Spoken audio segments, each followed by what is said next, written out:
చాలా మంది చాలా ఫ్రీక్వెంట్లీ ఆస్క్డ్ క్వశ్చన్ ఏంటి అంటే, ఇక్కడ ఈ ఏరియాలో టాప్ ఇన్స్టిట్యూట్ చేయండి, లేకపోతే ఇంకొక చోట టాప్ ఇన్స్టిట్యూట్ చేయండి. ఏదైతే ఇంటర్వ్యూ జేఈ కానీ నీట్ గురించి చాలా మంది ఫ్రీక్వెంట్లీ అడుగుతున్న క్వశ్చన్. ఈ కార్పొరేట్ కాలేజెస్ చాలా బ్రాంచెస్ ఉన్నాయి, ఏం చేస్తారు? ఎక్కడో ఒక చోట బాగా చదివే పిల్లలందరినీ ఒక దగ్గర కూర్చోబెట్టి అక్కడ బాగా చెప్పిస్తారు, మిగతా దగ్గర పట్టించుకోరు. వాస్తవానికి మిగతా దగ్గర కనీసం ఫుడ్ కూడా సరిగ్గా పెట్టరు. So called corporate junior college అలా కాకుండా, సో ఆ పర్టికులర్ ఆ టాప్ ఫ్యాకల్టీ టాప్ బ్రాంచ్ ఏంటి అనేది మీరు తెలుసుకోవాలి, లేకపోతే కష్టమైపోతుంది.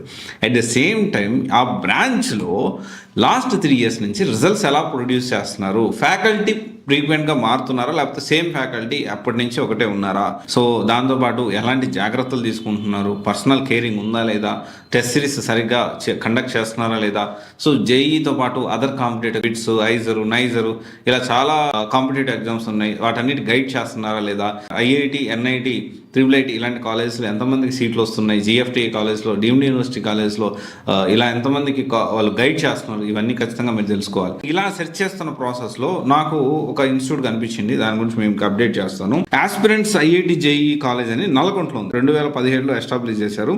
దాదాపు ఫస్ట్ బ్యాచ్ నుంచి కూడా చాలా రిజల్ట్స్ అనేవి చాలా స్టెబిలిటీతో వస్తున్నాయి. మంచి ఫ్యాకల్టీ అప్పుడుండి ఇప్పుడు లేకుండా సేమ్ ఫ్యాకల్టీ ఉన్నారు. And at the same time top faculty ఎవరైతే ఉన్నారో వీళ్ళు క్లాసులు చెప్పడమే కాకుండా స్టడీ అవర్స్ కూడా సేమ్ స్టాండర్డ్ మెయింటైన్ చేస్తూ ఉన్నారు.